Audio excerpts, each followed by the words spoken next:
হরে কৃষ্ণ। নিত্যানন্দ ত্রয়োদশী হল শ্রী নিত্যানন্দ প্রভুর আবির্ভাব তিথি।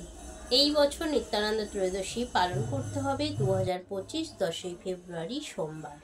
এই দিন ভক্তরা নিত্যানন্দ প্রভুর আশীর্বাদ পেতে দুপুর 12টা পর্যন্ত উপবাস করে। আজকে আমরা নিত্যানন্দ ত্রয়োদশী সম্পর্কে জানব, কিভাবে এই উপবাস পালন করতে হবে এবং কি কি করতে হবে। নিত্যানন্দ নমস্তাভ্যম প্রেমানন্দ প্রদায়িনে কলো কল্মষনাশায় জামপ্রদায়ে নমঃ।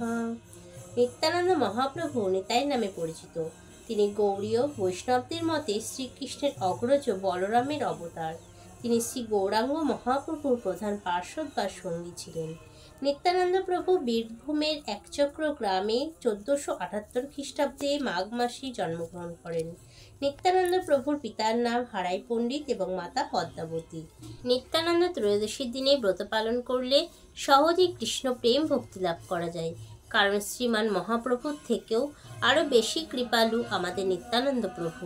সমস্ত পৃথিবীকে কৃষ্ণ প্রেম বিতরণ করেছিলেন, কোনো রকম যোগ্যতা জাতি বিচার না করেই সকলকে কৃষ্ণ প্রেম বিতরণ করেছিলেন। জগাই মাধাইয়ের মতো মহাপাপীকেও তিনি কৃপা করেছিলেন। তাই যদি আমরা নিত্যানন্দ প্রভুর চরণ আশ্রয় করতে পারি, তাহলে সহজেই কৃষ্ণ প্রেম ভক্তি লাভ করতে পারবো এবং ভগবানের সেবায় সবসময় যুক্ত থাকতে পারবো। কারণ নিত্যানন্দ প্রভুর কৃপা ছাড়া কেউ মহাপ্রভুর কৃপা প্রাপ্ত হয় না। নিতাই পেলে গৌর পাবে, গৌর পেলে ব্রজে যাবে। এই জন্য সকলের এই গুরুত্বপূর্ণ নিত্যানন্দ ত্রয়োদশী পালন করা অবশ্যই উচিত। মাঘ মাসের শুক্লপক্ষে নিত্যানন্দ ত্রয়োদশী উপবাস সবাইকে পালন করতে হবে। উপবাস পালন করতে হবে দুপুর 12টা পর্যন্ত। বাড়িতে গৌরনিতাই প্রভুর বিগ্রহ, চিত্রপট বা পঞ্চতত্ত্বকে অভিষেক করিয়ে তুলসী পত্র পুষ্প নিবেদন করবেন। আমরা সাধারণত পূজা পাঠ করার সময় হয়তো অনেক ভুল করে ফেলি। সেই জন্য আমাদের নিত্যানন্দ প্রভুর কাছে ক্ষমা প্রার্থনা করা উচিত। তিনি যেন আমাদের সকল প্রকার অপরাধগুলি ক্ষমা করেন এবং ভগবানের সেবায় যুক্ত করেন। নিত্যানন্দ প্রভুর আরতি করবেন, সাধ্যমতো ভোগ নিবেদন করবেন, তারপর দুপুর 12টার পর আপনারা প্রসাদ পাবেন। এইভাবেই বাড়িতে খুব সুন্দরভাবে আপনারা নিত্যানন্দ ত্রয়োদশী ব্রত পালন করতে পারেন। এছাড়া কোনো নিকটবর্তী ইস্কন মন্দিরে গিয়েও আপনারা ভগবানের সেবা কীর্তন করতে পারেন, প্রসাদ পেয়ে আনন্দ উপভোগ করতে পারেন। এইভাবে নিত্যানন্দ প্রভুর কৃপা লাভ করতে পারবেন। নিত্যানন্দ প্রভু হলেন স্বয়ং বলরাম। নিত্যানন্দ প্রভুর কৃপা ছাড়া মহাপ্রভুর কাছে পৌঁছানো সম্ভব নয়। যিনি সমস্ত ব্রহ্মাণ্ডের প্রধান গুরু এবং মহাপ্রভু তার ভক্তদের মধ্যে তিনি মধ্যস্থ রূপে কার্য করেন। তিনি ভগবানের দ্বিতীয় দেহ। যেমন ভগবান শ্রীকৃষ্ণের কাছে বলরাম, শ্রী রামচন্দ্রের কাছে লক্ষ্মণ, তেমনি চৈতন্য মহাপ্রভুর কাছে নিত্যানন্দ প্রভুরূপে প্রকাশিত। নিত্যানন্দ প্রভু হলেন সকর্ষ এবং সমস্ত বিষ্ণু অনন্ত শিষ্যের উৎস।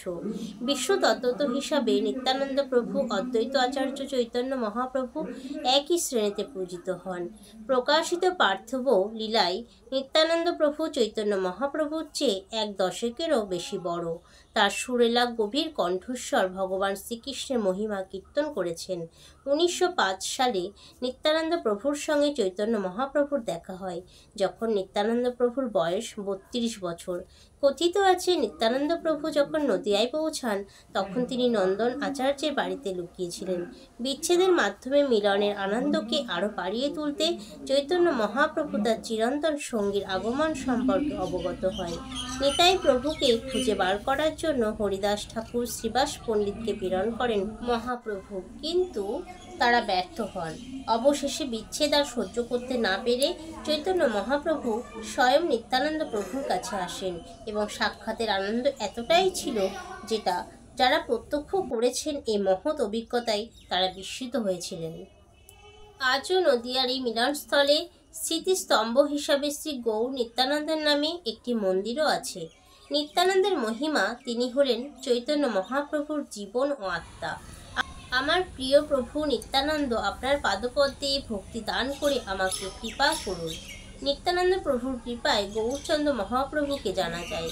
নিত্যানন্দ প্রভুর কৃপায় বৈষ্ণবদের চিনতে পারা যায়। নিত্যানন্দ প্রভুর কৃপায় মানুষের অপরাধ বিনষ্ট হয়। নিত্যানন্দ প্রভুর কৃপায় ভগবানের কৃপা লাভ হয়।